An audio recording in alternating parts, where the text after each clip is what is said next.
கர்த்தரும் இரட்சகருமா இருக்கிற இயேசு கிறிஸ்துவின் நாமத்தினாலே உங்கள் யாவரையும் வாழ்த்துகிறேன். கர்த்தர் நல்லவர், அவர் கிருபை என்றும் உள்ளது. அல்லேலூயா. கர்த்தர் உங்களை ஒவ்வொருவரையும் ஆசீர்வதிப்பாராக. உங்களுக்காக சபைக்காக அனுதினமும் ஜெபிப்பது உண்டு. கர்த்தர் உங்களை ஒவ்வொருவரையும் ஆசீர்வதிப்பாராக. உங்களுக்கு ஏற்ற காலத்தில் அவர் சகலத்தையும் செய்வார். உங்கள் நம்பிக்கை வீண் போகாது. உங்கள் கண்ணீர் உங்களுக்கு அளவு தெரியுதோ இல்லையோ, அதன் அளவை தேவன் வைத்திருக்கிறார். சரியாக அவர் துருத்தியில் வைத்திருக்கிறார். அவர் அதற்கு அவ்வளவும் பதிலை தருவார். இங்கே மாத்திரமல்ல, பரலோகத்துக்கு கொண்டு போயும் நம்முடைய கண்ணீரை துடைக்கிற தேவனாக இருக்கிறார். ஆகவே சோர்ந்து போகாதீங்க, தேவன் மேலே நம்பிக்கையாக இருங்க. ஒரே வினாடி சூழ்நிலையை தலைகளாய் மாற்றி போடுகிற தேவனை நாம் ஆராதிக்கிறோம். ஆகவே கர்த்தர் அற்புதத்தை நிச்சயமாய் உங்களுடைய வாழ்க்கையில் செய்வார். கீலேயாத்தின் பிசின்தைலம் உண்டு நமக்கு. உங்கள் காயங்களை எல்லாம் ஆற்றுவார். எதையெல்லாம் இருதயத்தில் காயப்பட்டு வந்திருக்கிறீர்களோ தேவன் அதையும் ஆற்றுவாராக. கண்களை மூடி நாம் ஜெபிப்போமா? தேவனே எங்களோடு பேசும் என்று ஒரு விசை கூட அவரை நோக்கி பார்த்து கேளுங்க. தேவனே, உம்முடைய வார்த்தையின் மூலமாக என்னோடு பேசுங்கப்பா. எங்களை அதிகமாக நேசிக்கிற பரலோகத்தின் பிதாவே, இயேசு கிறிஸ்துவின் நாமத்தினால் உம்முடைய பாதத்திலே வந்திருக்கிறோம். இவ்வளவு நேரம் உம்மை துதிக்க எங்களுக்கு கிருபை தந்ததுக்காக உமக்கு நன்றி செலுத்துகிறோம். ஏசப்பா, உம்மை துதிக்க தானே நாங்கள் உயிர் வாழ்கிறோம். உம்மை துதிப்பது எங்களுக்கு பெரிய பாக்கியம் அல்லவா? எங்களுக்கு ஒவ்வொரு நாளும் ஜீவனை தந்து எங்களை வாழ வைக்கிற தெய்வம் அல்லவா? உம்மை நன்றியோடு ஸ்தோத்தரிக்க இந்த நாளை எங்களுக்கு கொடுத்ததுக்காக உமக்கு ஸ்தோத்திரம். கர்த்தர் தாமே எங்கள் நடுவில் எழுந்ததற்காய் ஸ்தோத்திரம். துதி என் மத்தியிலே வாசம் பண்ணுகிறவராக இருக்கிறீர். அண்ட சராசரத்தையும் படைத்த தேவன், கோடான கோடி தூதர்கள் ஓயாமல் உம்மை போற்றி துதித்து பரிசுத்தர் பரிசுத்தர் பரிசுத்தர் என்று பாடி இருக்கும் பொழுது கூட சாதாரண மனிதர்களாக எங்களுடைய துதியில் பிரியப்பட்டு நடுவில் இருக்கிறவராக இருக்கிறக்காய் சோத்திரம். இப்பொழுதும் தப்பனே, உங்கள் பிரசனம் இந்த இடத்தை வளாகத்தை மூடி இருப்பதாக, பரிசுத்த ஆவியானுடைய வல்லமையான அசை வாடுதல் இந்த இடத்துல இருப்பதாக, எல்லாம் இந்த வளாகம் முழுவதும் ஒவ்வொரு தேவ ஜனங்கள் எங்களை எல்லாம் பரிசுத்த ஆவியானுடைய ஆளுகை கீழே நான் கொண்டு வருகிறேன் இயேசுவின் நாமத்தினாலே. அப்பா, உம்முடைய வார்த்தை புறப்பட்டு வருவதாக. உம்முடைய வார்த்தை மகா வல்லமை உள்ளது. சகல பிரஸ்தாபத்தை பார்க்க உம்முடைய வார்த்தை நீர் மகிமைப்படுத்தியிருக்கிறீங்க. இந்த காலை வேளை இன்னும் மகிமைப்படுத்துவீராக. எங்களோடு நீர் என்ன பேச வேண்டுமோ பேசுவீராக. அப்பா, உமக்கு நன்றி செலுத்துகிறோம். இந்த வசனம் தேவ ஜனங்களுடைய இருதயத்தில் 100 மடங்கு பலனை தர வேண்டும் என்று ஜெபிக்கிறேன். ஆழமாய் பதியட்டும் அப்பா. சிந்தையை சிதறடிக்கிற பொல்லாத பிசாசின் ஆவிகளை கட்டி சபித்து பாதாளத்தை தள்ளி போடுகிறேன். அப்பா, உங்கள் நாமம் மாத்திரம் இந்த இடத்துல மகிமைப்படுவதாக. உமக்கு துதி உண்டாகட்டும், உமக்கு கனம் உண்டாகட்டும், உமக்கு புகழ்ச்சி உண்டாகட்டும், உமக்கே எல்லா கனமும் உண்டாவதாக. நாங்கள் சிறுக நீங்க பெருக அப்பா. இயேசு சுவாமி, உம்முடைய வல்லமையுள்ள வார்த்தை புறப்பட்ட அடியனை மறைப்பீராக. சட்டையின் மறைவிலை மூடிக்கொள்ளுங்க. என் நாவை தொடுங்க, அக்கினி தளலால் தொடுவீராக. உம்முடைய வார்த்தையை மாத்திரம் சொல்ல கிருபை தருவீராக. என்ற பேச்சும் பிரசங்கமும் மனுஷன் ஞானத்திற்குரிய நய வசனைப்புள்ளதாய் இராமல் ஆவியினாலும் பலத்தினாலும் உறுதிப்படுத்தப்பட்டதாய் இருப்பதாக. இயேசு கிறிஸ்துவின் நாமத்தினாலே ஜெபிக்கிறோம் எங்கள் ஜெபம் கேளும் நல்ல பிதாவே. ஆமேன், ஆமேன். இந்த காலை வேளையிலே கர்த்தர் நம்மோடு பேசும்படியாக சங்கீதங்களின் புஸ்தகம் 119 சங்கீதம் 84 வசனத்தை வாசிக்க கேட்போம். 119 சங்கீதம் 84 வசனம். உமது அடியானுடைய நாட்கள் எம்மாத்திரம்? எம்மாத்திரம். என்னை துன்பப்படுத்துறதுக்கு நீர் எப்பொழுது நியாய தீர்ப்பு செய்வீர்? நியாய தீர்ப்பு செய்வீர். உமது அடியனுடைய நாட்கள் எம்மாத்திரம். இன்றைக்கு காலையில் வேலையில் இந்த வேலை செய்தியினுடைய தலைப்பு என் நாட்கள், என் நாட்கள், என் நாட்கள். தேவனுடைய பிள்ளைகளே, யோபு 14:1 தேவனுடைய மனிதனாகிய யோபு சொல்லுகிறார், ஸ்திரீனிடத்தில் பிறந்தவன் அவன் சஞ்சலம் நிறைந்தவனும் வாழ்நாள் குறுகினவனுமாய் இருக்கிறான். யோபு 7:6 பாருங்க. யோபு 7:6 என்ன சொல்லுகிறார்? என் நாட்கள் நெய்கிறவன் எரிகிற நாடாவிலும் தீவிரமாய் ஓடுகிறது, அவைகள் நம்பிக்கை இல்லாமல் முடிந்து போகும். நாட்கள் எப்படி இருக்கிறதா? நெய்கிறவன் எரிகிற நாடாவிலும் தீவிரமாய் ஓடுகிறதா. பாருங்க, நம்முடைய நாட்கள் எப்படி இருக்கிறதா? எல்லாரும் ஒரு காரியத்தை அறிந்து கொள்ள முடியும். நாட்கள் எவ்வளோ வேகமாக ஓடுதில்ல. நம்முடைய நாட்கள் அப்படிதானே? எல்லாரும் நம்புகிறீங்களே? வேகமாய் ஓடுகிறது நாட்கள். பாருங்க எவ்வளவு வேகமா இந்த கடைசி நாள்ல ஓடுகிறது. யோபு சொல்லுகிறார், நெய்கிறவன் எரிகிற நாடாவில் தீவிரமாய் ஓடுகிறதான். ஒருத்தங்க நெய்கிறத பார்த்துருப்பீங்க. ஒரு கேப்போ உள்ளோ ஒரு ஊசியை வச்சு அந்த கைகளால் அப்படி பண்ணி நெய்வாங்க. அவ்வளவு ஸ்பீடா அந்த நாட்களிலே என்ன வைத்திருப்பாங்களோ தெரியல, ஏன்னா இதுதான் வைத்திருக்க கூடும். அவ்வளவு வேகமாக ஓடுதான். 7:16 வாசிங்க. யோபு 7:16. இப்படி இருக்கிறதை ஆரோசிக்கிறேன், என்னாலும் உயிரோடு இருக்க விரும்பேன். என்னை விட்டுவிடும், என் நாட்கள் மாயைதான், என் நாட்கள் மாயைதானே. இன்னொரு யோபு 9:25 வாசிங்க. நல்லா பாருங்க, நாட்கள் எப்படி இருக்கு, வேகமாய் ஓடுகிறது. நாட்கள் மாயையா இருக்கிறவை. என் நாட்கள் அஞ்சற்காரன் ஓட்டத்திலும் தீவிரமாய் இருக்கிறது. தீவிரம். நம்முடைய நாட்கள் எப்படி இருக்கிறதா? அஞ்சற்காரர் ஓட்டத்தில் கூட தீவிரமாய் ஓடுகிறதாம். அந்த நாட்களிலே அஞ்சற்காரர்கள் தான் செய்தியை ஒரு தேசத்திலிருந்து மறு தேசத்துக்கு கொண்டு போனாங்க. யோபு பழைய ஏற்பாட்டு பரிசுத்தவான்களே நியாய பிரமாண காலத்திற்கு முன்பதாக வாழ்ந்தவர். அப்பொழுது பார்க்கும் பொழுது ஒட்டகங்கள் மேலேயோ அப்படிதான் கொண்டு போனார்கள். அவ்வளவு வேகமாக அஞ்சற்காரன் ஓட்டத்தை போல நாட்கள் முடிந்து விடுகிறதாம், என் வாழ்க்கை முடிகிறதா. அடுத்து இன்னொரு வசனத்தை வாசிங்க. 10:20. யோபு 10:20. என் நாட்கள் கொஞ்சமல்லவா, என் நாட்கள் கொஞ்சம் அல்லவா. அவ்வளவுதான் நாட்கள். சங்கீதம் 102:3. சங்கீதக்காரன் எதை சொல்லுகிறார்? சங்கீதம் 102:3. என் நாட்கள் புகையை போல ஒழிந்து, என் நாட்கள் புகையை போல போகுதாம். புகை போகிறது போல போய்விடுகிறதாம். 103:15 வாசிங்க. தகப்பன் தன் பிள்ளைகளுக்கு 103:15. மனுஷனுடைய நாட்கள் புல்லுக்கு ஒப்பாய் இருக்கிறது, புல்லுக்கு ஒப்பாய் இருக்கிறது. பாருங்க பிரியமானவர்களே, நம்முடைய நாட்கள் எப்படி இருக்கிறதா? மாயை புகையை போல போய்விட இருக்குது. அஞ்சற்காரர் ஓட்டத்தை போல ஓடி போய்விடுகிறதா, மாயையா இருக்கிறான். சங்கீதம் 144 சொல்லுது, மனுஷன் மாயைக்கு ஒப்பா இருக்கிறான், அவனுடைய நாட்கள் அதி வேகமாய் ஓடி முடிக்கிறது. சங்கீதக்காரன் அதையே சொல்லுகிறான், யோபு அதை சொல்லுகிறார்.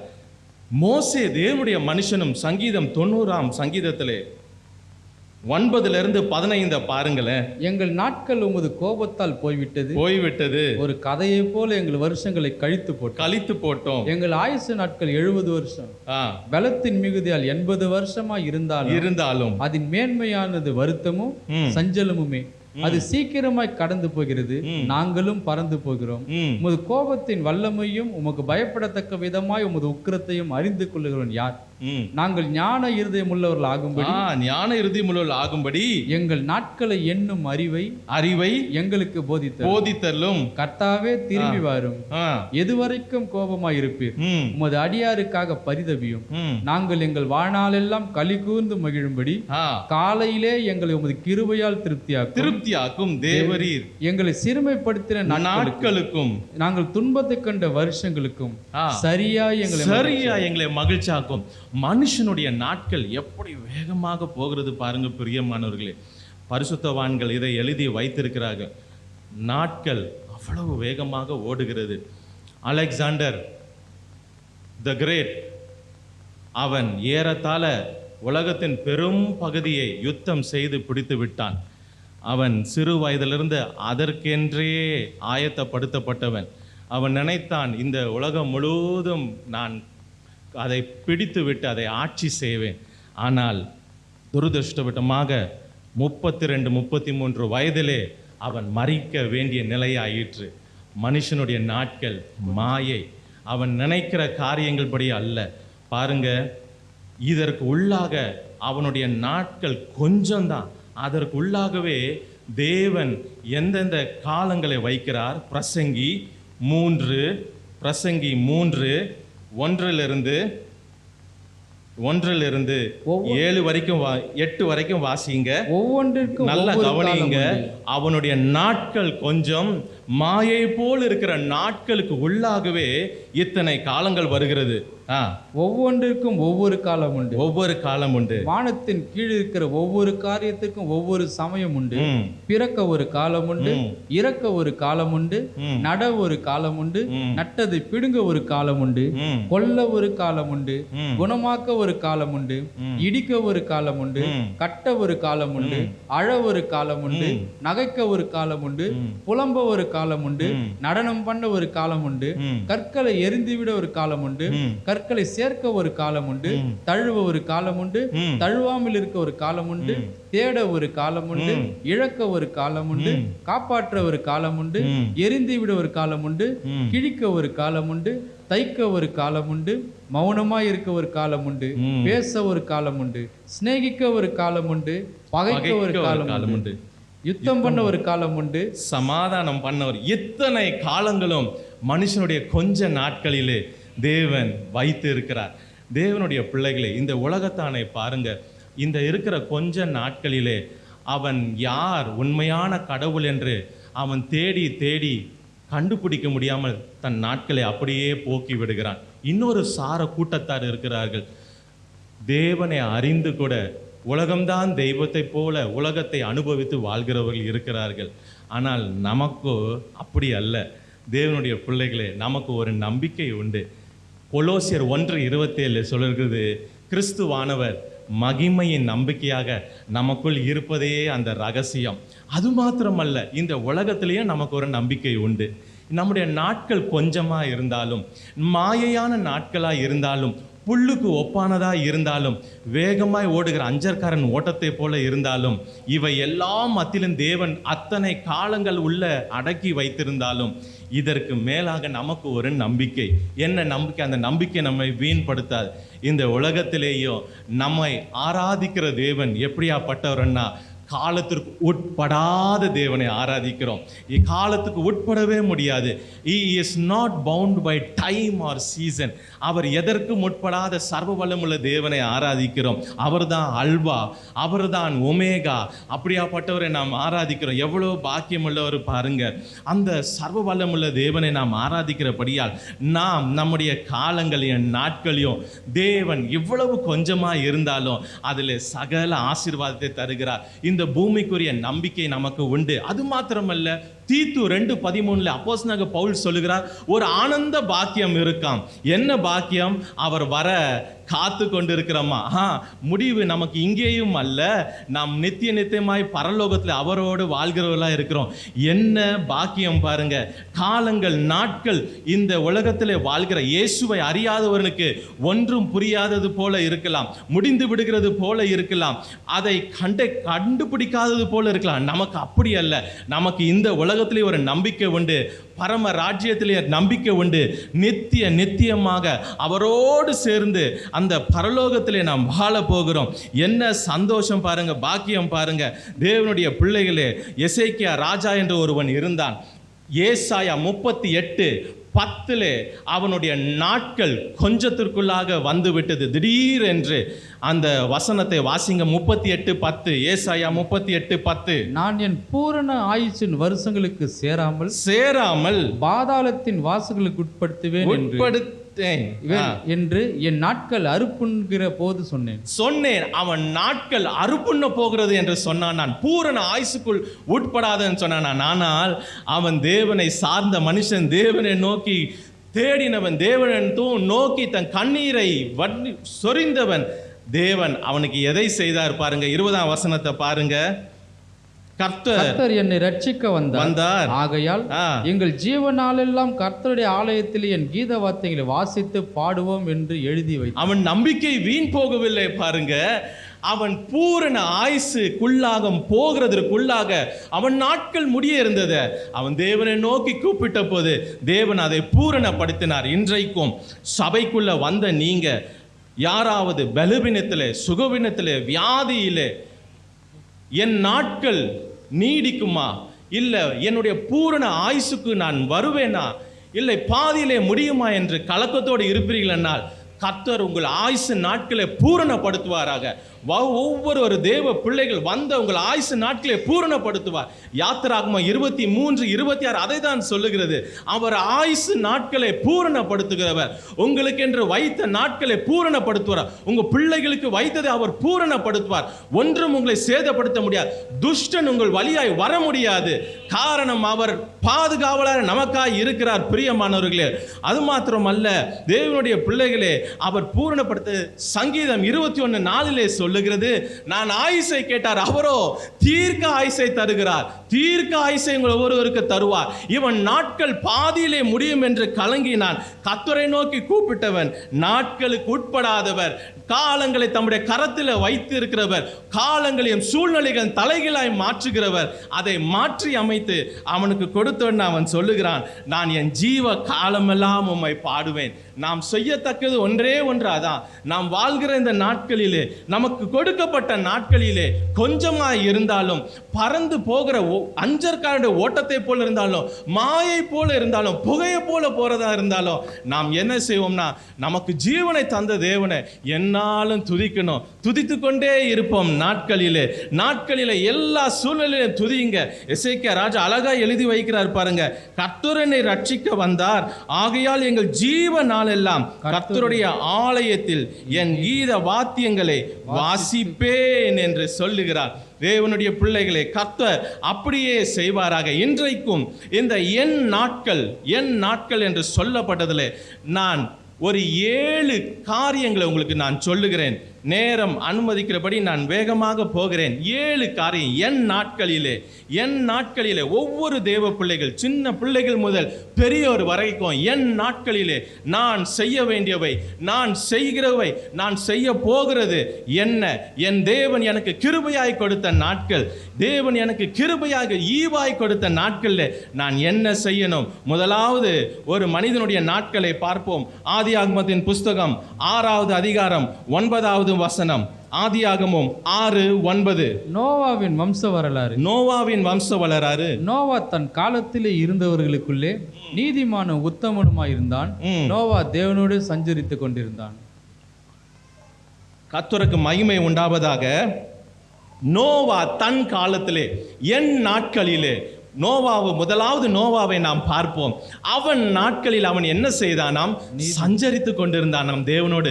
கர்த்தருடைய பிள்ளைகளே, நம்முடைய நாட்கள் கொஞ்சம்தான், ஆனாலும் என் நாட்களிலே நான் என்ன செய்வேன்? தேவனோடு சஞ்சரிப்பேன். எனக்கு கொடுக்கப்பட்ட நாட்களிலே தேவன் கிருபையாய் ஈவாய் கொடுத்ததுனாலே நான் அந்த நாட்கள் முழுவதும் நான் என்ன செய்வேன்? என் தேவனோடு சஞ்சரிப்பேன். தேவனோடு சஞ்சரிக்கிற வாழ்க்கை நமக்கு மிக மிக அவசியமாக இருக்கிறது. இந்த கடைசி காலங்களிலே வாழ்கிற நாம் தேவனோடு இருக்க பழகி கொள்ள வேண்டும். நாட்கள் கொடியதாய் மாறி வருகிறது. கடைசி காலங்களிலே இருக்கிறோம். கர்த்தருடைய பிள்ளைகளே, இங்கே யாராவது சபைக்கு வந்து இன்னமும் அந்த ரட்சிப்பின் அனுபவத்தை பெற்றுக்கொள்ளாது இருந்தீங்களா? இன்றைக்கே அந்த ரட்சிப்பின் அனுபவத்துக்குள் வாங்க. ரட்சிக்கப்பட்டவர்களாய் வாழ வேண்டும். ரட்சிப்பிலே ஒவ்வொரு நாளும் பிரயாசப்பட வேண்டும். இன்றைக்கு உங்களுக்கு நேராக கர்த்தருடைய வார்த்தை வருகிறது. நாட்கள் குறுகினவை, என் நாட்கள் எப்படி இருக்குமோ என்று நமக்கு தெரியாது. இன்றைக்கு கர்த்தருடைய வருகை இருக்குமே, ஆனால் ஆயத்தமாக இருக்க. ரட்சிப்பு ரொம்ப முக்கியம். ரட்சிக்கப்பட்டவர்களாக இருக்கணும், ஞானஸ்தானம் பெற்றவர்களாக இருக்கணும், பரிசுத்த ஆவியினாலே நிரப்பப்பட்டவர்களாக இருக்கணும். ஒருவன் பரிசுத்த ஆவியினாலும் ஜலத்தினாலும் பெறவிட்டால் பரலோக ராஜ்யத்துக்குள் வர முடியாது. இது 3 குழந்தை அனுபவம் தான். அதற்கு பிறகு நமக்கு சபையில் தேவன் வைத்தது இன்னும் வளரத்தக்கதான கிருபை பெற. ஆகவே ஞானஸ்தானம் எடுக்காதவர்கள் வேகமாக நாட்களை வீணாக்காதீர்கள். நாட்கள் நமக்கு வெளியேற பெற்றது. நாட்கள் நமக்கு கொடுக்கப்பட்டது. வேகமாய் ஓடுகிறது. அதை பிரயோஜனப்படுத்திக் கொள்ள நம்முடைய நாட்களை நாம் எப்படி இருக்க வேண்டும் என்றால் தேவனோடு சஞ்சரிக்கிறவர்களாய் இருக்கணும். தேவனோடு சஞ்சரிக்கிறவர்கள் பாருங்க தேவ பிள்ளைகளே, தேவனோடு சஞ்சரிக்கிறது எப்போதும் பேசிக்கொண்டே இருங்க. நீங்கள் வேலைக்கு போகலாம், படிக்கலாம், வீட்டு காரியங்களை செய்யலாம். அந்த வாழ்க்கையை தேவனோடு பேசுகிற அனுபவத்தை பேசிக்கொண்டே இருங்க. ஜபத்திலே தரித்திருங்க. நோவா தன் காலத்திலே அவனுடைய நாட்களிலே தேவனோட சஞ்சரிக்கிறவனாக இருந்தான். எலியாவை பாருங்க. தேவனுக்கு முன்பாக நிற்கிற மனுஷன் 1 ராஜாக்கள் 17:1 அதை சொல்லுகிறது.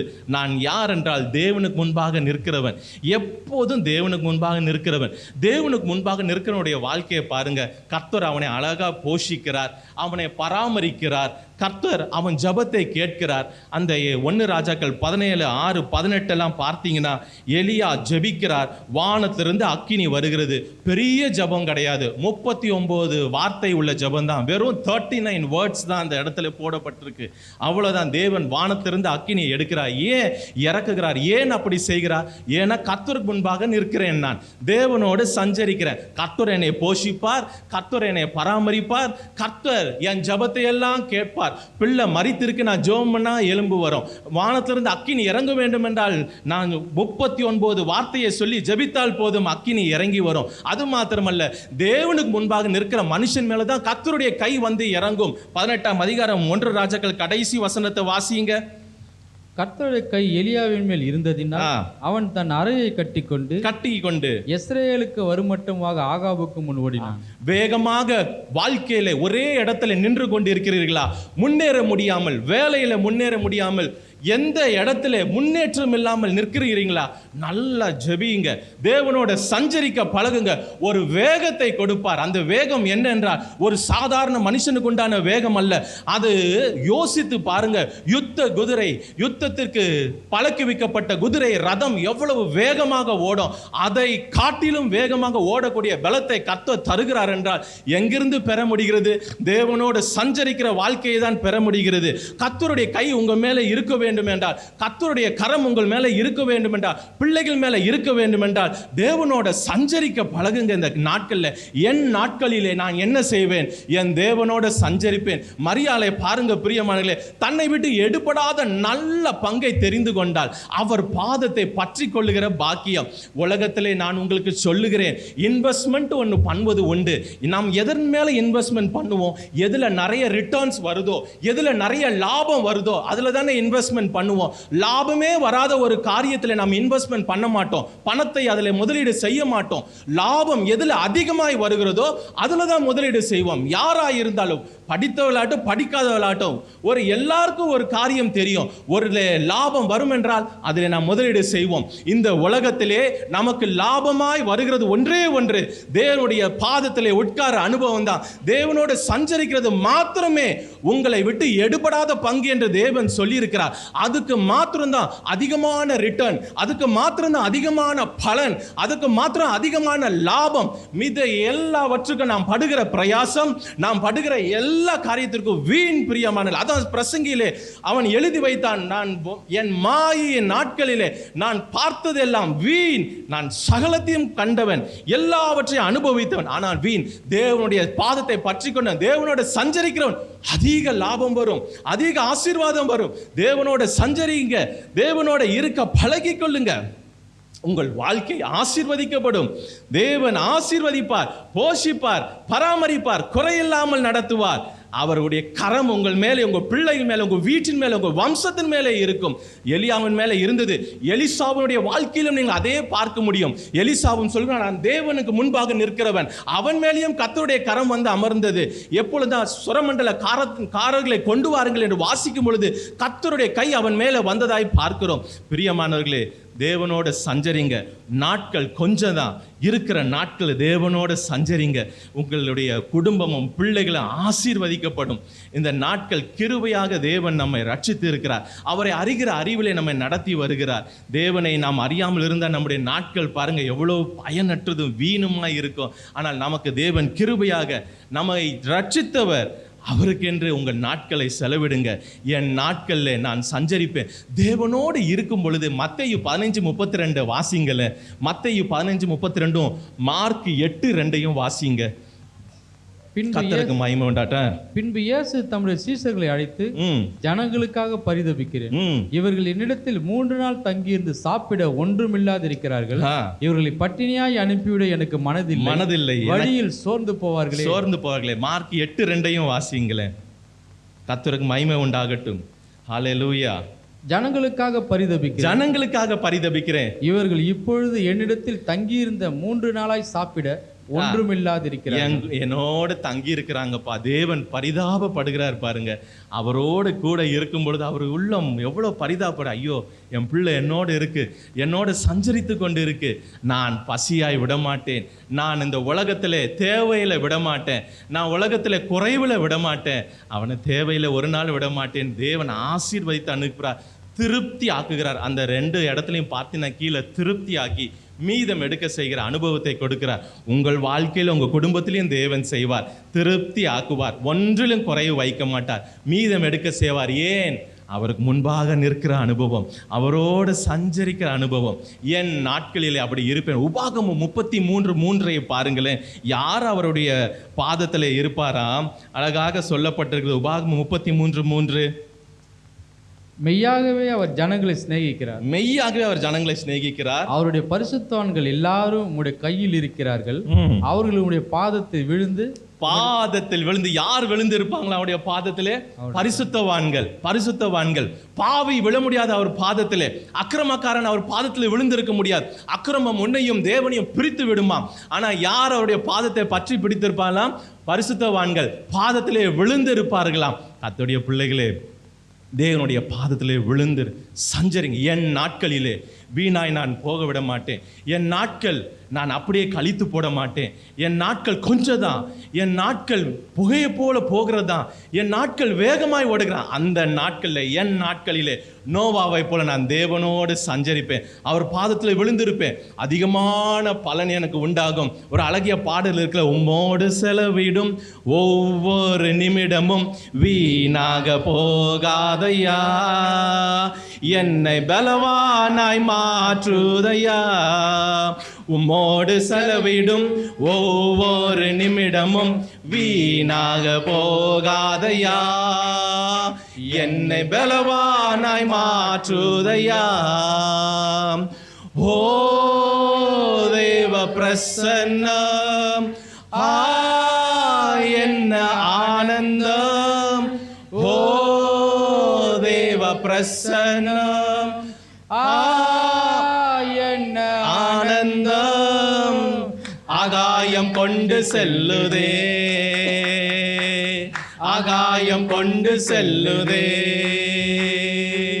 பரலோகம் கொண்டு செல்லுதே, என்னை பரலோகம் கொண்டு செல்லுதே. தேவனோடு நான் சஞ்சரிப்பேன். என் நாட்களிலே நான் தேவனுக்கு முன்பாக நிற்பேன். நான் தேவனோடு ஐக்கியப்பட்டிருப்பேன். என் நாட்களிலே நோவா இருந்திருப்பார். 2வது, என் நாட்களிலே நான் என்ன செய்வேன்? 2வது ஒரு மனிதனை பார்க்கிறோம். 1 ராஜாக்கள் 10:11. 1 ராஜாக்கள் 10:11. 1 ராஜாக்கள் 10:11. கர்த்தருக்கு மகிமை உண்டாகட்டும். ஓப்பீரிலிருந்து பொன்னை கொண்டு ஈராமின் கப்பல்களும் ஓப்பீரிலிருந்து மிகுந்த வாசனை மரம் ரத்தங்களை கொண்டு வந்தது. அந்த வாசனை மரங்களால் ராஜா கர்த்தருடைய ஆலயத்திற்கும் ராஜா அரண்மனைக்கு ஊன்று கால்களையும் சங்கீதக்காரருக்கு சுரமண்டங்களையும் தம்புருக்களையும் உண்டாக்கினான். அப்படிப்பட்ட வாசனை மரங்கள் பிற்பாடு வந்ததும் இல்லை. 21ஆம் வசனத்தையும் வாசிங்க. ராஜாவாகிய சாலமோனுக்கு இருந்த பானபாத்திரங்கள் எல்லாம் பொன்னும், லீபனோன் வனம் என்கிற மாளிகையின் பனிமுட்டுகள் எல்லாம் பசும் பொன்னுமாய் இருந்தது. ஒன்றும் வெள்ளியினால் செய்யப்படவில்லை. சாலமோனின் நாட்களில் வெள்ளி ஒரு பொருளாய் எண்ணப்படவில்லை. 2வது சாலமோனின் நாட்கள். முதல் நோவாவின் நாட்களை பார்த்தோம். 2வது சாலமோனின் நாட்கள். சாலமோனின் நாட்களிலே வெள்ளி ஒரு பொருட்டா எண்ணப்படவில்லையா. அப்போ எல்லாம் தங்கத்திலே செய்யப்பட்டிருந்ததாம். சகலமும் தங்கம். அதுல ஒரு விசேஷித்த தங்க ரகத்தை நாம் பார்க்கிறோம். அதுதான் 11ஆம் வசனத்துல வாசித்தீங்க. ஓப்பீரிலிருந்து அவனுக்கு தங்கம் வந்ததாம். 9, அதே 1 ராஜாக்கள் 9:28 வாசிங்க. அவர்கள் ஓப்பீருக்கு போய் அவ்விடத்திலிருந்து 420 தாலந்து பொன்னை ராஜாவாகிய சாலமோனிடத்தில் கொண்டு வந்தார்கள். தேவனுடைய பிள்ளைகளே, இங்கே பார்க்கும் பொழுது சாலமோன் காலத்திலே என்ன இருந்ததாம்? எல்லாம் தங்கத்தினால செய்யப்பட்டதுதான். அது எதற்கு அடையாளம்? பரிசுத்தத்திற்கு அடையாளம். என் நாட்களிலே 2வது நான் எப்படி இருப்பேன் என்றால் பரிசுத்தமாய் இருப்பேன். சாலமோனின் நாட்களில் எல்லாம் தங்கத்தினால் செய்யப்பட்ட, தங்கத்திலும் சாதாரண தங்கம் அல்ல, ரொம்ப ரொம்ப ரொம்ப பியோர் கோல்டு, ஓப்பீரிலிருந்து கொண்டு வரப்பட்டது. அது வெறும் தங்கத்திற்கென்றே இருந்த இடம். அந்த ஓப்பீருக்கு போய் அவர்கள் ஏற்றுமதி செய்து அந்த தங்கத்தை கொண்டு வருவார்கள். தங்கத்தினுடைய பியூர்னஸ் அவ்வளவு சாஃப்டாக இருக்கும், பியூர் தங்கம், அவ்வளவு சாஃப்டாக இருக்கும். நாம் அணிகிறது எல்லாமே ஏதாவது ஒரு மெட்டல் கலந்து இருப்பாங்க, ஏதாவது ஒரு மெட்டல் அலாய் ஏதாவது கலந்து இருப்பாங்க, அது கலந்து தான் செய்ய முடியும். ஆனால் பியூர் தங்கம் பார்த்தீங்கன்னா ரொம்ப வளைந்து சாஃப்டாக இருக்கும். அப்படிதான் ஓப்பீரின் தங்கம். தேவன் நம்மை எப்படி எதிர்பார்க்கிறார், எப்படி விரும்புகிறார் என்றால், நாம் ஓப்பீரின் தங்கமாய் மாற வேண்டும். அது என்றால் பரிசுத்தத்தின் உச்ச நிலையை அடைய வேண்டும். வெறும் தங்கம் அல்ல, என் பிள்ளைகள் ஓப்பீரின் தங்கமாய் மாறணும். இந்த தங்கத்தை கொண்டு வந்து எல்லாம் அவன் எங்க செய்தான், எடை பண்ணான், ஆலயத்தை கட்டினான். ஆலயம் கட்டப்பட அது உபயோகிக்கப்பட்டது. சரி, தேவனுடைய பிள்ளைகளே, இந்த தேவன் பாருங்க, மல்கியா 3:1-3 வாசித்து பார்த்தீங்கன்னா, அவர் வரும்பொழுது அக்கினியை போட்டுதான் புடமிடுவார், வெள்ளியையும் பொன்னையும் புடமிடுவார். அக்கினியினால் தான் நம்மை சோதிப்பார். நல்லா கவனிங்க, நம்முடைய தேவன் வரப்போகிறார், நியாயம் தீர்க்க வரப்போகிறார். மணவாட்டி சபையை எடுத்துக்கொள்ளுவார், பிறகு நியாயம் தீர்க்க வரப்போகிறார். நல்லா கவனிங்க, அக்கினியினாலே தான் ஒவ்வொரு மனிதனுடைய கிரியை சோதிக்கப்படும். விலையேற பெற்ற பொன்னாய் இருக்குமே என்றால் இன்னும் அந்த அக்கினி பட பட பட அது ஜொலிக்கும். ஆனா நாம் பொன்னாய் இராமல், ஓப்பீரின் தங்கமாய் இராமல், சாதாக ஒரு மண்ணையோ ஒரு வைக்கோல் போலையோ இல்லை சாதா கல்கரை போல இருந்தோம் என்றால் அந்த அக்கினி சுட்டெரித்து விடும். ஒரு வசனத்தையும் வாசிங்க, 2 தெசலோனிக்கேயர்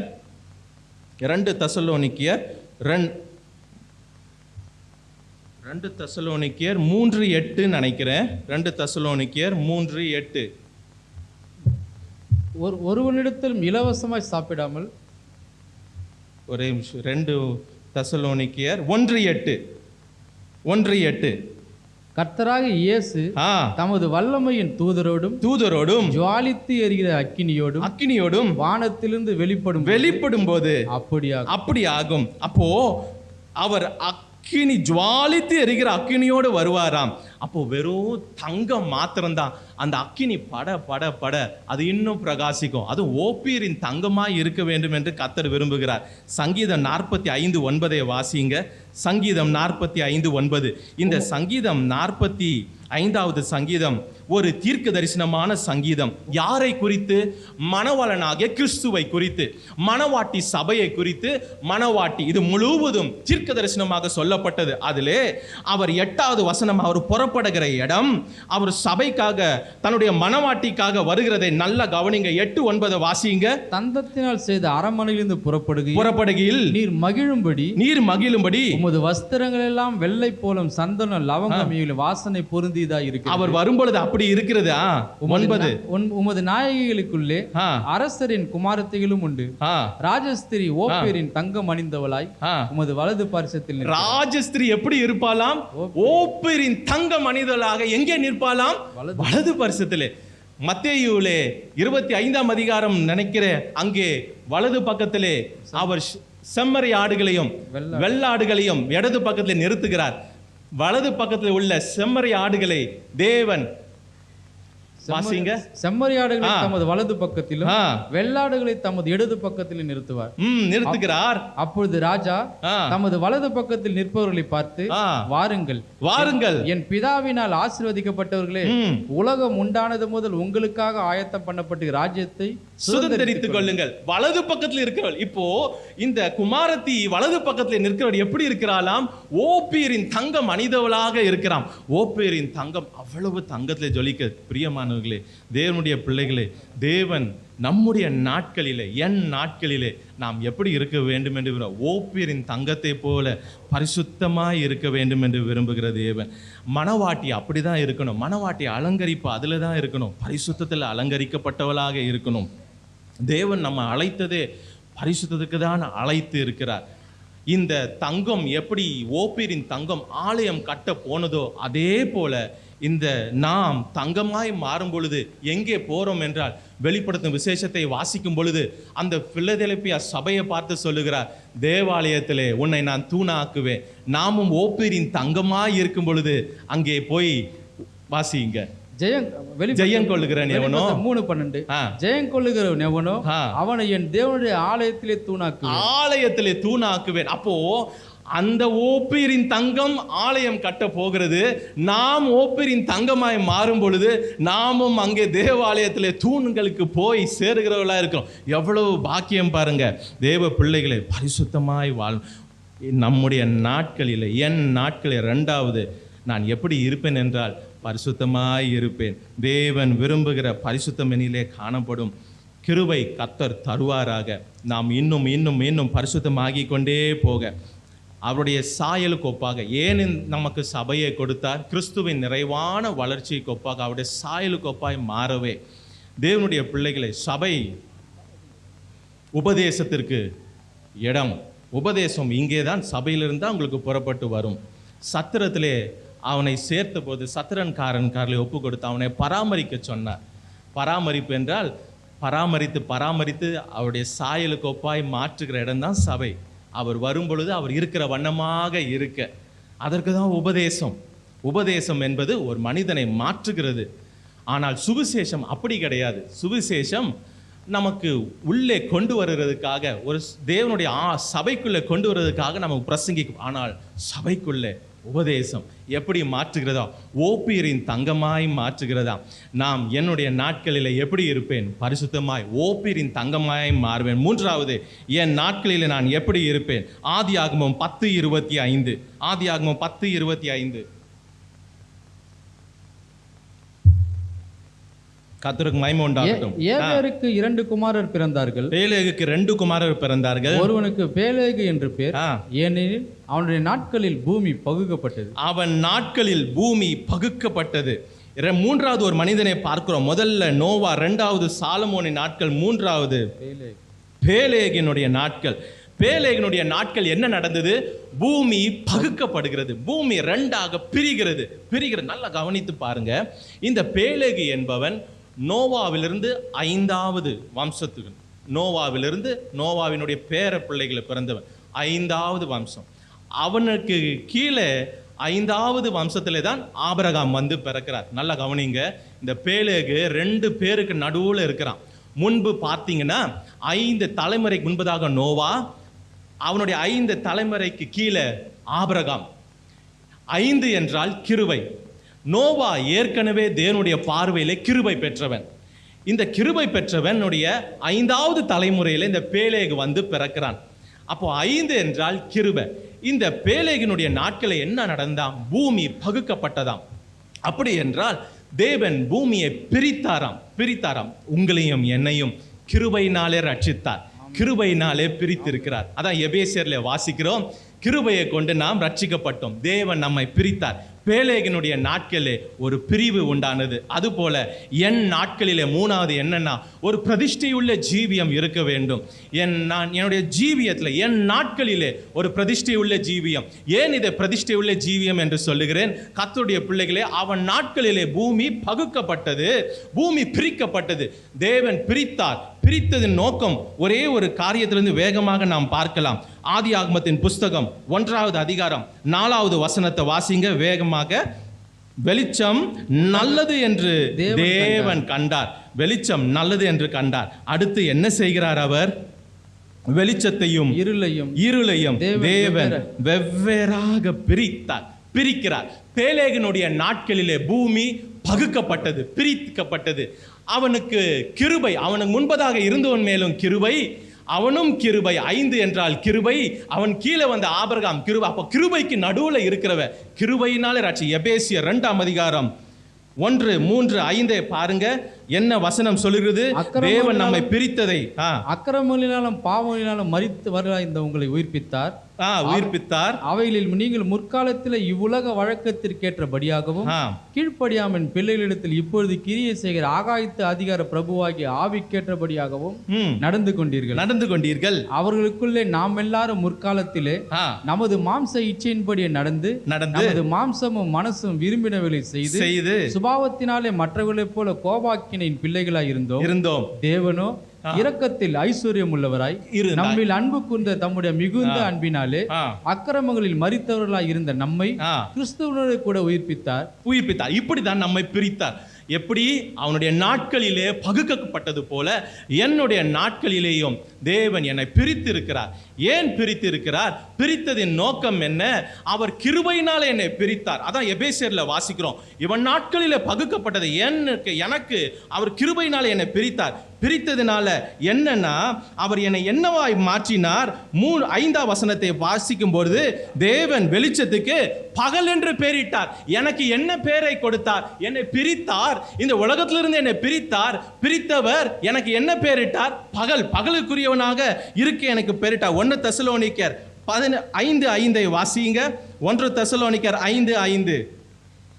நீங்கள் எல்லாரும் வெளிச்சத்தின் பிள்ளைகளும் பகலின் பிள்ளைகளுமா இருக்கிறீர்கள். பகலின் பிள்ளைமா. அப்போ நல்ல கவனிங்க கர்த்தருடைய பிள்ளைகளே, பேலேகனுடைய நாட்களே பூமி பகுக்கப்பட்டது. அவன் நாட்களே தேவன் பிரித்தார். He divided. தேவன் பிரித்தார்.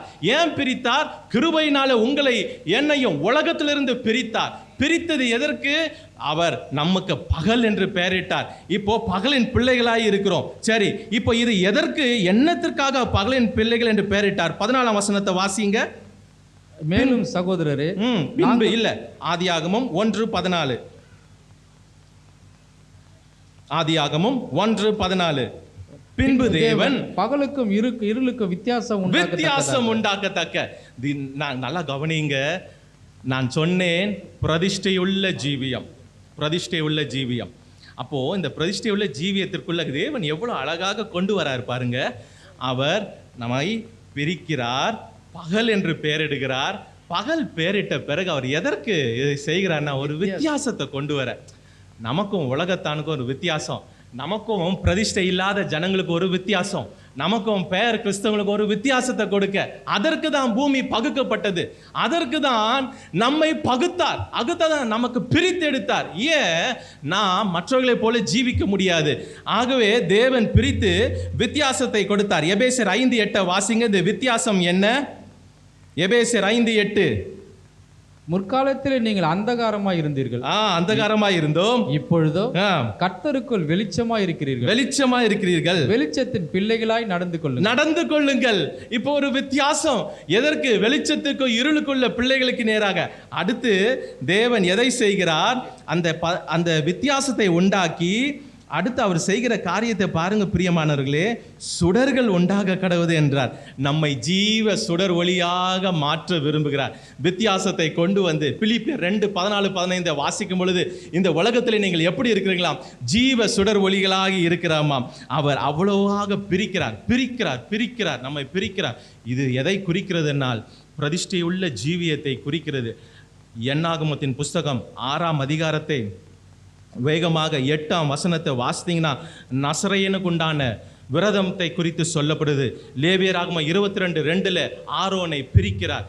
தேவன் நம்மையும் பிரிக்கிறார், பகுக்கப்பட. நம்முடைய நாட்களில் எப்படி ஜீவிக்க? பிரதிஷ்டையுள்ள ஜீவியத்தோடு ஜீவிக்க. எல்லாவற்றுக்கும் ஒரு பிரதிஷ்டையை வைத்து ஜீவிக்க. பரிசுத்தமாய் வாழ வேண்டியதற்கு ஒரு பிரதிஷ்டை மிக முக்கியமாக இருக்குது. வாலிப பிள்ளைகள் பிரதிஷ்டையோடு வாழுங்க. இந்த கடைசி காலத்தில் எங்கே போனாலும் பிரதிஷ்டையுள்ள ஜீவியம் இருக்கட்டும், காக்கப்படத்த. ஜான் ஜி லேக் என்ற ஒரு பெரிய தேவ மனிதர் உண்டு. தேவன் அவரை வல்லமையாக எடுத்து பயன்படுத்தினார். அவர் கான்சிக்ரேஷன், என்னுடைய பிரதிஷ்டைகள் என்று ஒரு புத்தகத்தை எழுதியிருக்கிறார். வாலிப பிள்ளைகள் அதை இன்டர்நெட்டில் எடுக்க முடிந்தால் எடுத்து படித்து பாருங்கள். அவருடைய பிரதிஷ்டைகள் எப்படி இருந்தது என்று. எதிலெல்லாம் நான் பிரதிஷ்டை, அதாவது பிரதிஷ்டை என்ன, இந்த பரிசுத்தமாக நான் ஜீவிக்கிறதற்காக இந்த காரியத்தை நான் விலக்கி வைக்கிறேன். இது என்னை தீட்டுப்படுத்தும், இது எனக்கு வேண்டாம், அது என் ஆவியை, என் ஆத்மாவை, என் சரீரத்தை கெடுத்து போடும். எனக்கு எது பரிசுத்தமாய் வாழ்கிறதுக்கு தடையாக இருக்கோ அதை நான் பிரதிஷ்டைக்கு உண்டாக்கி அதை நான் கீழ்ப்படுத்துகிறேன். அதுதான் பிரதிஷ்டை உள்ள ஜீவியம். மற்றவர்களைப் போல, உலகத்தான போல வாழ நாம் அழைக்கப்படவில்லை. அவர்கள் மார்க்கத்தை போல வாழுறதற்கு நாம் அழைக்கப்படவில்லை.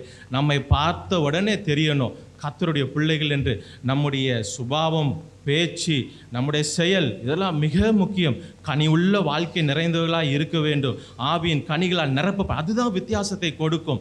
அதுதான் வேறு பிரித்து. ஏன் தேவன் பிரிக்கிறார் என்றால், ஒரு பிரதிஷ்டையுள்ள ஜீவியம் என் பிள்ளைகள் வாழும் என்று ஆதி முதற்கொண்டு பார்க்கும் பொழுது எல்லா காலத்தையும் தம்முடைய ஜனத்தை அவர் பிரித்து வைக்கிறார். அந்த ஜனத்தை குறித்து குற்றச்சாட்டு சொல்லப்படும் போது ஆமான் சொல்லுகிறான், அவருடைய பழக்க வழக்கங்கள் விகார்ப்பமாக இருக்கு. நம்முடைய பழக்க வழக்கம் உலகத்தான போல இருக்கக்கூடாது.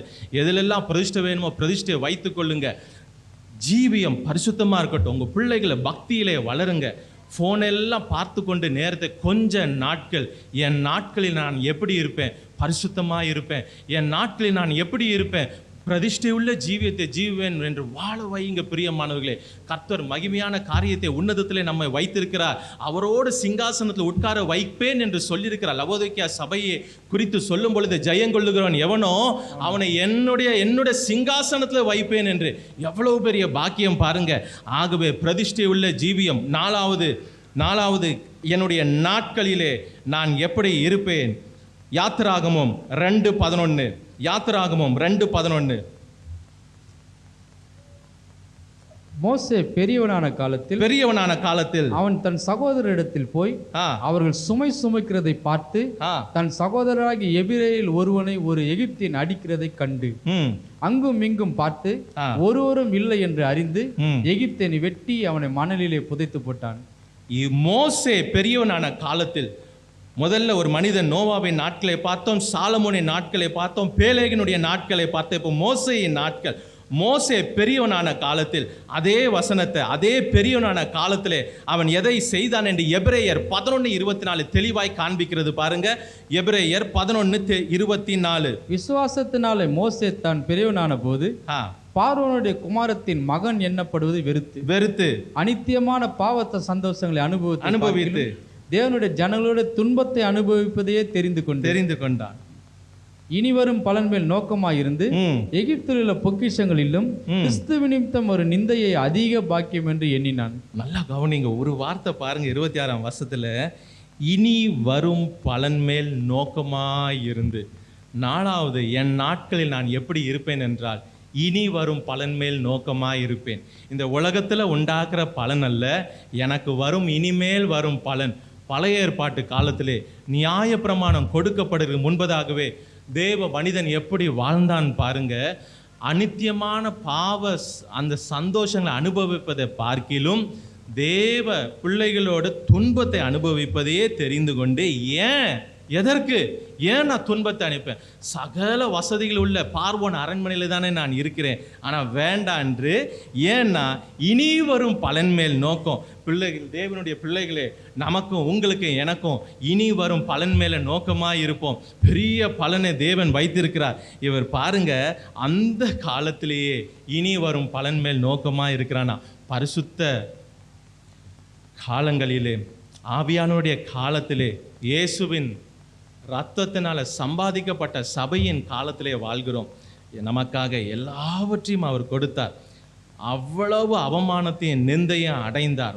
ஒருத்தர் கூட போக முடியாத சூழ்நிலை அவர் கடந்து போனார். வேதனை, நிந்தை, அவமானம், முகத்திலே அடிக்கிறார்கள், காரி துப்புகிறார்கள், ஈட்டியால் விழாவில் குத்துகிறார், ஆணிகளால் கைகளில் கால்களை அடிக்கிறார்கள். அவ்வளவுத்தையும் சகிக்கிறார். உங்களுக்காக, எனக்காக சகிக்கிறார், சபைக்காக. ஏன் என் பிள்ளைகள் இனி வரும் நோக்கத்து மேலே நம்பிக்கையா இருக்க. அதோடு இல்லை, கெத்சமனே தோட்டத்தில் வேர்வை ரத்தத்தின் பெருந்துளிகளாய் கீழே விழுகிறது.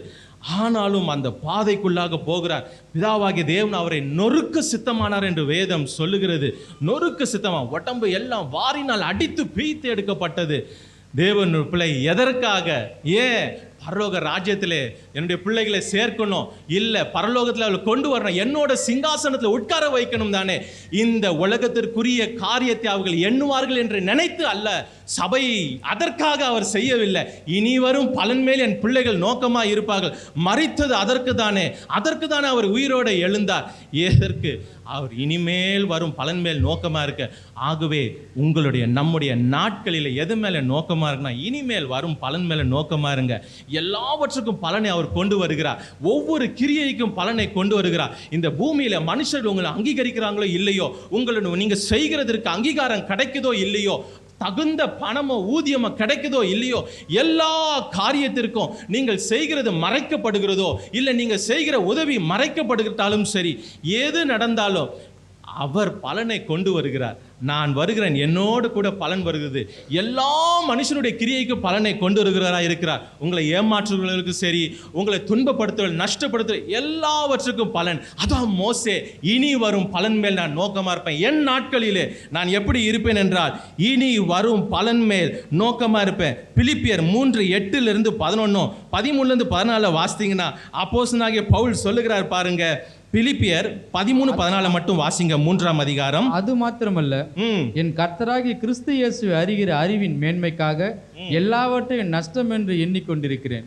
நான் கிறிஸ்துவை ஆதாயப்படுத்திக் கொள்ளும்படிக்கும் நியாயப்பிரமாணத்தில் வருகிற சுயநீதியை உடையவனாய் இராமல், கிறிஸ்துவை பற்றும் விசுவாசத்தினால் வருகிறதும் விசுவாசம் மூலமாய் தேவனால் உண்டாயிருக்கிறதுமான நீதியை உடையவனாய் இருந்து கிறிஸ்துவுக்குள் இருக்கிறவன் என்று காணப்படும்படிக்கு இப்படி நான் அவரையும் அவருடைய உயிர்த்தெழுதலின் சாயல அவருடைய பாடுகளின் ஐக்கியத்தையும் அறிகிறதற்கும் அவருடைய மரணத்திற்கொப்பான மரணத்திற்குள்ளாகி எப்படியாயினும் நான் மரித்தோரிலிருந்து உயிரோடு எழுந்திருப்பதற்கு தகுதியாகும் படிக்கும் அவருக்காக எல்லாவற்றையும் நஷ்டம் என்று விட்டேன். 14 கிறிஸ்து இயேசுவுக்குள் தேவன் அழைத்த பரமழைப்பின் பந்தய பொருளுக்காக இலக்கை நோக்கி ஓடுகிறேன். தேவனுடைய பிள்ளைகளே, வருகையை குறித்த எப்பவும் உங்க சிந்தையில இருக்கட்டும். வருகையை எதிர்பார்த்திருங்க. இனிமேல் வரும் பலன் அங்கேதான் நமக்கு இருக்கிறது. தேவன் நம் கண்ணீரெல்லாம் துடைக்கிற இடம். லாசருவும் ஐஸ்வர்யவானாக லாசருவும் ஏழை மன்னிக்கவும் ஐஸ்வர்யவானும் ஏழை லாசரும் இருந்தார்கள் அல்லவா? அவன் சம்பிரமமாய் வாழ்ந்தவன், அனுதினமும் நன்றாய் புசித்தவன். ஆனா ஏழை லாசருக்கு பாருங்க, அவன் மேஜையிலிருந்து விழுகிற துணிக்கை கூட கிடைக்கல. இந்த உலகத்துல அவனுக்கு கிடைக்கல. ஆனால் மரித்தாங்க, 2 பேரும் மரித்தாங்க. லாசரு நேராக ஆபிரகாமுடைய மடியிலே கொண்டு போகப்பட்டான். ஆனால் ஐஸ்வர்யவானோ சம்பிரமமாய் வாழ்ந்தவனோ எல்லாவித தேவனை தேடாமல் வாழ்ந்தவன் நரகத்திலே தள்ளப்படுகிறான். பாருங்க, கர்த்தருடைய பிள்ளைகளே, ஆபிரகாமுடைய மடியில் அவன் தேற்றப்படுகிறான். நமக்கு ஆபிரகாம் மடி இல்லை, அவருடைய மடியிலே தேற்றுவார். சோர்ந்து போகவே போகாதீங்க. எல்லா படுகிற பாடுகளுக்கு இனி வரும் பலன் மேல் நோக்கமா இருங்க.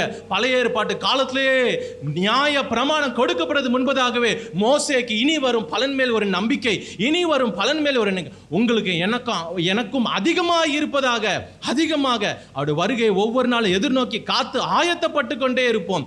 பிலிப்பியர் 1:11 சொல்லுகிறது, இயேசு கிறிஸ்துவின் நாளிலே நாம் காணப்படுமே வேண்டுமே என்றால் நமக்கு துப்புரவும், வாசிக்காத வசனத்தை, நாம் எப்படிப்பட்டவர்களாக துப்புரவும் இடரல் அற்றவர்களாக இருக்க வேண்டும் என்று வசனம் சொல்லுகிறது. தேவனுடைய பிள்ளைகளே, அவருடைய வருகைக்கு நாம் அந்த இயேசு கிறிஸ்துவின் நாள் ரகசிய வருகைக்கு காணப்பட வேண்டும் என்றால் துப்புரவு அற்றவர்களாக இருக்கணும். சின்சியர், காட்லி சின்சியர் எல்லாவற்றிலும் காணப்பட வேண்டும். 2வது, இடரல் அற்றவர்களா இருக்கணும். நமக்கு இடரலா உண்டாக்க கூடாது. தேவன் என்ன சொன்னார்? மத்தேயு 5ஆம் அதிகாரத்தை பார்ப்பீர்கள் என்றால், உனக்கு உன் கை இடரலா இருந்தால் அதை வெட்டி போட்டு பரலோகத்துக்கு வா. உன் கண் உனக்கு இடரலா இருந்தால் அதை பிடுங்கி போட்டுட்டு பரலோகத்துக்கு வா. உனக்கு உன்னுடைய காரியங்களை இடரல் உண்டாக்க கூடாது. நமக்கு நம்முடைய காரியங்கள் இடரல் உண்டாக்க, மற்றவனுக்கு நீ இடரல் உண்டாக்காத. மற்றவர்களுக்கு இடரல் உண்டாக்குறாக வாழ்க்கை வாழ்கிறவன் அவருடைய ரகசிய வருகையில எடுத்துக்கொள்ளப்பட முடியாது.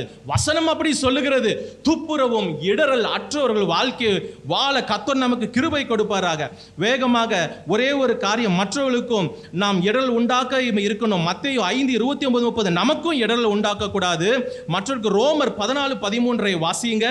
ரோமர் 14:13. இப்படி இருக்க நாம் இனிமேல் ஒருவர் குற்றவாளிகள் என்று தீர்க்காதிருப்போமாக ஒருவனும் தன் சகோதரனுக்கு முன்பாக தடுக்கல் இடரல் போடலாகாது என்று தீர்மானித்துக் கொள்ளுங்கள். நாம் நமக்கும் இடரலா இருக்கக்கூடாது, மற்ற ஒருத்தருக்கும் இடரலா இருக்கக்கூடாது. அதுதான் நம்ம இனி வரும் பலன் மேல் நோக்கமாடு வருகையை ஆயத்தத்தோடு எதிர்நோக்கி காத்து கொண்டு இருக்கிறது. இந்த இன்னும் ஒரு அடுத்து 5வது காரியம், முதல்ல சொன்ன என் நாட்களிலே என்ன இருக்கும்? நான் தேவனோடு சஞ்சரிப்பேன். என் நாட்களிலே நான் ஓப்பீரின் தங்கமாக இருப்பேன், பரிசுத்தமா. என் நாட்களிலே நான் எப்படி இருப்பேன்? பிரதிஷ்டையுள்ள ஜீவியமாய் இருப்பேன். பிரித்தெடுக்கப்பட்ட வாழ்க்கை, பிரதிஷ்டையுள்ள ஜீவியம். என் நாட்களில் நான் எப்படி இருப்பேன்? இனி வரும் பலன் மேல் நோக்கமாக இருப்பேன். வருகை மேல என் நாட்கள், கொஞ்ச நாட்கள் நான் எப்படி இருப்பேன்? ஜெயங்கொள்ளுகிற ஜீவியம். 1 சாமுவேல் 7ஆம் அதிகாரம் 13-15. 1 சாமுவேல் 7 7ஆம் அதிகாரம் 13-15 சாமுவேலுடைய நாட்களை நாம் பார்க்க முடியும் இந்த இடத்துல. 1 சாமுவேல். இந்த பிரகாரம் பெலிஸ்தர் அப்புறம் இஸ்ரவேலின் எல்லையிலே வராதபடிக்கு தாழ்த்தப்பட்டார்கள். சாமுவேலின் நாளெல்லாம் கர்த்தருடைய கை பெலிஸ்தருக்கு விரோதமாக. கர்த்தருடைய பிள்ளைகளே, உங்களுக்கு எனக்கும் தேவன் ஒரு ஜெயங்கொள்ளுகிற ஜீவியத்தை கொடுத்திருக்கிறார். இன்றையிலிருந்து யாராவது தடுமாறி பாவத்தை விழுகிற ஜெயம் இல்லாத ஜீவம் இருக்குமேல கர்த்தருடைய வல்லமைகளை தொடுவதாக தேவன் ஜெயங்கொள்ளுகிற ஜீவியத்தை கூட. எதற்கு மேல? பாவத்தின் மேல, உலகத்தின் மேல, பிசாசின் மேல, வருகிற எல்லா துன்பத்தின் மேலே ஜெயம் கொள்ளுகிற ஜீவியம். சாமுவேலினுடைய காலத்திலே பெலிஸ்தர் முற்றிலும் மடங்கடிக்கப்பட்டார்களாம். கர்த்தர் அவர் பெலிஸ்தருக்கு விரோதமாய் இருந்ததாம் கர்த்தருடைய கை. யார் நாளெல்லாம்? சாமுவேலின் நாட்கள். அப்போ என்னுடைய நாட்கள் அப்படியே இருக்கும். என்னுடைய நாட்கள் எப்படி இருக்கும் என்றால் ஒரு ஜெயங்கொள்ளுகிற ஜீவியம். மேலு சொல்லப்பட்ட 5 நம்முடைய வாழ்க்கையில இருக்கும் பொழுது கட்டாயம் ஒரு ஜெய ஜீவியம் நமக்கும் உண்டு. பிரியமானவர்களே, தேவனோடு சஞ்சரிக்கும் பொழுது, பரிசுத்தம் இருக்கும் பொழுது, பிரதிஷ்டை இருக்கும் பொழுது, இனி வரும் பலன் மேல் நோக்கமாய் இருக்கும் பொழுது ஜெயம் கொள்ளுகிற ஜீவியம் நிச்சயம். அங்கே பாருங்க, இன்னொரு வசனத்தை வாசிங்க. 15ஆம் வசனம். சாமுவேல் உயிரோடு இருந்த நாளெல்லாம் இஸ்ரவேலை நியாயம் விசாரித்தான். அவன் வருஷா வருஷம் புறப்பட்டு பெத்தேலின் கில்காலையும். இங்க பாருங்க, திரும்ப பெலிஸ்தர் அந்த பக்கம் வரவே இல்லை. சாமுவேலின் பக்கம் பெலிஸ்தர் என்ற இடத்துல எல்லா ஆவிகளை வைத்துக் கொள்வோம். எகிப்தின் ஆவியாகட்டும், பாபிலோன், எல்லா ஆவிகளையும் நமக்கையும் தேவன் ஜெயங்கொள்ளுகிற ஜீவியத்தை நமக்கு கொடுக்கிறார். சவுலின் நாட்களிலே என்ன இருந்ததாம்? தேவனை தேடவில்லையாம். சவுலின் நாட்கள் தேவனை தேடாத நாட்கள். நம்முடைய நாட்கள் அப்படி இருக்கக்கூடாது. ஒரு நாளும் அப்படி ஆகக்கூடாது. தேவனை தேடாத நாள் இருக்கக்கூடாது. ஏலியின் நாட்கள் எப்படி இருந்ததாம்? வார்த்தை இல்லாத பஞ்சம். வார்த்தை இல்லை. நம்முடைய நாட்கள்ல நமக்கு கொடுக்கப்பட்ட வார்த்தை இல்லாமல் போகக்கூடாது. என் நாட்கள் எப்படி இருக்கும் என்றால் ஜெயஜீவியமாக இருக்கும். சாமுவேலை போல பெலிஸ்தரை முறியடித்தது மாத்திரமல்ல, அவன் என் எல்லைக்குள்ளே காணப்பட முடியாத அளவுக்கு தேவன் என்னை சுற்றி வேலி போடுவார். தேவ பிள்ளைகளை சாத்தான் எதையெல்லாம் உங்ககிட்ட சூறை ஆடினானோ கர்த்தர் எல்லாவற்றையும் திருப்ப தருவாராக. இன்றைக்கு உங்கள் குடும்பத்தையும் உங்களையும் உங்க ஆவி ஆத்துமா சரீரத்தை சுற்றி ஒரு வேலி போடுவாராக.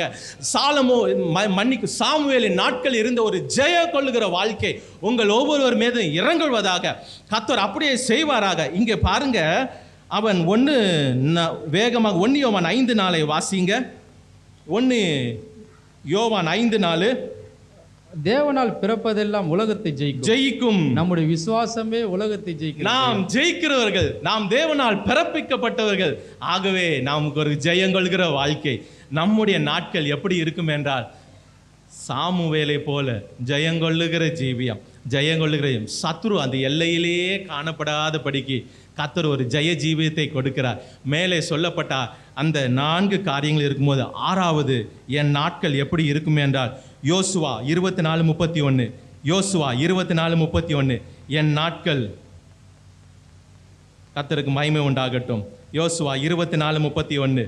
யோசுவா உயிரோடு இருந்த சகல நாட்களிலும் கர்த்தர் இஸ்ரவேலுக்கு செய்த அவருடைய கிரிகள் யாவையும் அறிந்து யோசுவாக்கு பின்பு வெகு நாள் உயிரோடு இருந்த மூப்பருடைய சகல நாட்களிலும் இஸ்ரவேலில் கர்த்தரை சேவித்தார்கள்.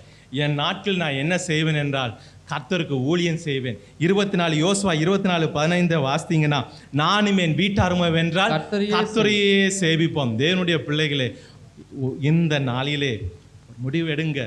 என் நாட்கள் கொஞ்சமாக இருந்தாலும், புகையை போல பறந்து போகிறதா இருந்தாலும், அஞ்சற்காரன் ஓட்டத்துக்கு கூட வேகமாய் போகிறதுனாலும் என் நாட்களில் நான் கர்த்தருக்கு ஊழியம் செய்வேன். என் குடும்பம் ஊழியம் செய்யும். என் குடும்பத்தில் யாராவது எல்லாரும் ஏதாவது விதத்தில் தங்களால் உண்டதை செய்வோம். தேவனுடைய பிள்ளைகளே, கர்த்தர் மிகுதியான பலனை தருவார். ஆகவே என் நாட்கள் நான் ஊழியம் செய்வேன். யோசுவா ஏறத்தாழ அந்த யோசுவாவின் புஸ்தகத்திலே 13 யுத்தங்களை அவன் செய்தான். அவன் கர்த்தருக்கு எப்படி சேவை செய்தான் பாருங்க. 13 யுத்தம். ஒரே ஒரு யுத்தத்தில் தான் தோத்தான், ஆயி பட்டணத்திலே. ஆனால் திரும்ப ஆயியும் பெத்தேலியும் 2 சேர்த்து பிடித்தான். அடுத்து 31 ராஜாக்களை ஜெயிக்கிறான். எப்படி கர்த்தருக்கு ஊழியம் செய்கிறான் பாருங்க. 31 ராஜாக்களை ஜெயிக்கிறான் யோசுவா. தேவனுடைய பிள்ளைகள், இன்றைக்கு எடுங்க. என் நாட்களிலே நான் ஏதாவது கர்த்தருக்கு ஊழியத்தை செய்வேன். சபையில் ஏதாவது செய்வேன். என்னால் முடிந்ததை செய்வேன். டிராக்டை எப்பவுமே கையில் வைத்து கொள்ளுங்க. யாருக்காவது கொடுங்க, பார்க்கிறவங்களுக்கு கொடுங்க. எப்படியாவது கர்த்தர் சந்திப்பார். இன்றைக்கு நீங்க சொல்லணும், என் நாட்களிலே யோசுவா செய்தது போல நான் கர்த்தருக்கு ஊழியம் செய்வேன். நான் கர்த்தருக்கு ஊழியம் செய்வேன். அவர் எனக்கு பலனை தருவார். ஏதாவது விதத்தில் தேவனை குறித்து சொல்லுங்க. டிராக்டை எல்லாருக்கும் கொடுங்க. எப்பவும் பேக்ல வைத்துக் கொள்ளுங்க. போகிற இடம், பார்க்கிற இடம், ஜனங்கள் அழிந்து கொண்டு இருக்கிறாங்க. நான் கர்த்தருக்கு ஊழியம் செய்வேன். தேவன் 4 குஷ்டரோகி பாருங்க. 1 ராஜாக்கள்ல 2 ராஜாக்கள் மன்னிக்கவும் அல்ல 4 குஷ்டரோகிங்க. நாம் சும்மா இருந்தா குற்றம் நம்ம மேல சுமரும் என்று 2 ராஜாக்கள் 7:9 நினைக்கிறேன். என் நாட்களில் நான் ஊழியம் செய்வேன். லூக்கா 1:23 வாசிங்க பிரதர். லூக்கா 1:23. அவனுடைய ஊழியத்தின் நாட்கள் நிறைவேறின. அவன் ஊழியத்தின் நாட்கள், சகரியாவுடைய ஊழியத்தின் நாட்கள். அதான் சொன்னேன், என் நாட்களிலே நான் கர்த்தருக்கு ஊழியம் செய்வேன். அவனுடைய ஊழியத்தின் நாட்கள். ஏதாயிலும் நாம் ஊழியம் செய்ய வேண்டும். கர்த்தருக்கு எதையாவது செய்யணும். நம்ம இவ்வளவாய் விலை கொடுத்து ரட்சித்த அவரை போல நம்மை நேசிக்க ஒருவரும் கிடையாது. நாம் நம்பி சாரத்தக்க ஒரே மார்பு உண்டு என்றால் இயேசுவின் மார்பு மாத்திரமே. நம்பி சார்ந்து கொள்ளலாம். உலக மனிதர்கள் யாரா இருந்தாலும் நம்பி சார முடியாது. ஆனால் இயேசுவின் மார்பில் நம்பி சார்ந்து கொள்ளலாம். நம்மை அரவணைக்கிறவர் அவர் ஒருவர் மாத்திரமே. அவருக்கு ஊழியம் செய்யாமல் போவோமோ, ஊழியம் செய்யாமல் போயிடுவோமோ? போகவே விடாங்க. என் நாட்களிலே நான் ஊழியம் செய்வேன். கடைசியாக என் நாட்களிலே நான் எப்படி இருப்பேன்? அப்போஸ்தலர் 1:15, 2:42. அப்போஸ்தலர் 1:15. என் நாட்களிலே நான் எதை செய்வேன்? என் நாட்களிலே நான் அப்போஸ்தல உபதேசத்தில் ஐக்கியப்பட்டு இருப்பேன். அந்நாட்களிலே சீஷர்கள் ஏறக்குறைய 120 பேர் கூடிக்கொண்டிருக்கும் போது அவர்கள் நடுவிலே பேதுரு எழுந்து நின்று போதும். இது அப்போஸ்தலனுடைய காலங்கள். அப்போஸ்தலனுடைய காலங்கள் 2:42 வாசிங்க. 2:42. அவர்கள் அப்போஸ்தலருடைய உபதேசத்திலும் அந்யோன்யத்திலும் அப்பம் பிட்குதலிலும் ஜெபம் பண்ணுதலிலும் உறுதியாய் தரித்தேன். முதல்ல கடைசி என் நாட்கள் நான் எப்படி இருக்கணும்னா அப்போஸ்தல உபதேசத்துல ஐக்கியப்பட்டு இருக்கணும். எதுல இருக்கணும்? அப்போஸ்தல உபதேசம். அப்போஸ்தல உபதேசம் கடைசி நாட்களில் என்ன வசனம் சொல்லுகிறது? ஜனங்கள் செவி துண்ணவர்களாகி தங்கள் சுய இச்சைகளுக்கு ஏற்றபடி அநேக போதர்களை தங்களுக்கு தெரிந்து கொள்வார்களாம். தேவனுடைய பிள்ளைகளே, எச்சரிக்கையா இருங்க.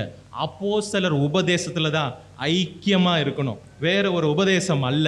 அப்போஸ்தலர் உபதேசத்துல ஐக்கியமா இருங்க. தேவன் கொடுத்த போதகர் கீழே தேவன் என்னாலும் இருங்க, அடங்கி இருங்க. கர்த்தர் நடத்துவார். அவர் அப்படியே நடத்தி பரலோகம் கொண்டு செல்லும் வரை அந்த சத்திரக்காரன் உங்களுக்கு வைத்திருக்கிறார். அவர் நடத்துவார். எஸ்தரை கேட்டால் நீ எப்படி ராஜகுமாரத்தியா மாறினாய் என்று சொன்னா, ஏகா எனக்கு எதை கொடுத்தானோ எதை வைத்தானோ அதை மாத்திரம்தான் நான் அலங்கரித்தேன், வேற ஒன்று அலங்கரிக்கிற. உங்களுக்கு ஒரு ஏகாய் உண்டு, உங்களுக்கு ஒரு பலிபீடம் உண்டு. அந்த பலிபீடத்தையே பற்றி கொண்டிருங்க. பழைய ஏற்பாட்டிலே பலிபீடத்தின் ஓரங்களில் 4 கொம்பு உண்டு. அதை பற்றி கொண்டால் உயிர் காக்கப்படும். அதுபோல தேவனுடைய பிள்ளைகளே அந்த பலிபீடத்தை பற்றி கொண்டு இருங்க. அப்போஸ்தலர் உபதேசத்தில் இருங்க. பிதாக்கள் குறித்த எல்லைக்குரிய மாற்றாத உபதேசங்களிலே இருங்க. நிலைத்து இருக்கும் பொழுது கர்த்தர் ஆசீர்வதிப்பார். நீங்க பார்க்கும் பொழுது போதகரை பின்பற்றி 1 தெசலோனிக்கேயர் 3:5-6-7 வாசிங்க. 1 தெசலோனிக்கேயர் 3:5-6-7. ஆகையால் நாம் இனி பொறுத்திருக்க கூடாமல் எங்கள் வேலை வீணாய் போகத்தக்கதாய் சோதனைக்காரன் உங்கள் சோதனைக்குட்படுத்தினதுண்டோ என்று உங்கள் விசுவாசத்தை அறியும்படிக்கு அவனை அனுப்பினேன். இப்பொழுது தீமோத்தேயு உங்களிடத்திலிருந்து எங்களிடத்தில் வந்து உங்கள் விசுவாசத்தையும் அன்பையும் குறித்தும் நீங்கள் எப்பொழுதும் எங்களை பட்சமாய் நினைத்து கொண்டு நாங்கள் உங்களை காண வாஞ்சியாய் இருக்கிறது போல நீங்களும் எங்களை காண வாஞ்சியாய் இருக்கிறீர்கள் என்பதை குறித்து எங்களுக்கு நற்செய்தி சொன்னதினாலே சகோதரரே, எங்களுக்கு நேரிட்ட எல்லா இக்கட்டிலும் உபத்திரவத்திலும் உங்கள் விசுவாசத்தினால். 1 தெசலோனிக்கேயர் 1:7. அடுத்து எபிரேயர் 13:7 வாசித்திருங்க. எபிரேயர் 13:7. எபிரேயர் 13:7. கர்த்தருக்கு மகிமை உண்டாகட்டும். தேவ வசனத்தை உங்களுக்கு போதித்து உங்களை நடத்தினவர்களை நீங்கள் நினைத்து அவருடைய நடக்கையின் முடிவை நன்றாய் சிந்தித்து அவருடைய விசுவாசத்தை பின்பற்றுங்கள். 7 என் நாட்களிலே நான் 7 காரியங்களை செய்வேன். 7 என் நாட்களிலே நான் செய்வேன். முதலாவது, நான் தேவனோடு சஞ்சரிப்பேன். நோவாவின் நாட்கள். 2 சாலமோனின் நாட்கள். ஓப்பீரின் தங்கத்தை போல பரிசுத்தமா இருப்பேன். 3 பேலேகின் காலத்திலே பிரதிஷ்டையுள்ள ஜீவியத்தில் இருப்பேன். 4 மோசேயின் காலத்தில் இருந்தது போல இனி வரும் பலன் மேல் நோக்கமா இருப்பேன். 5 சாமுவேலின் காலத்தில் இருந்தது போல ஜெயங்கொள்ளுகிற ஜீவியம். 6 யோசுவாவின் காலத்தில் இருந்தது போல ஊழியம் செய்வேன். 7 அப்போஸ்தலர் காலத்தில் இருக்கின்றது போல அப்போஸ்தலர்களுடைய உபதேசத்திலே நான் உறுதியாய் தரித்திருப்பேன். கர்த்தர் உங்களையும் சபையும் ஆசீர்வதிப்பாராக. நம்முடைய நாட்களிலே இந்த 7 நாம் செய்வோமாக. நம்மை தேவன் ஆசீர்வதிப்பார், குடும்பத்தை ஆசீர்வதிப்பார், நித்திய நித்தியமாய் அவரோடு இருக்க நம்மை ஆசீர்வதிப்பாராக. God bless you.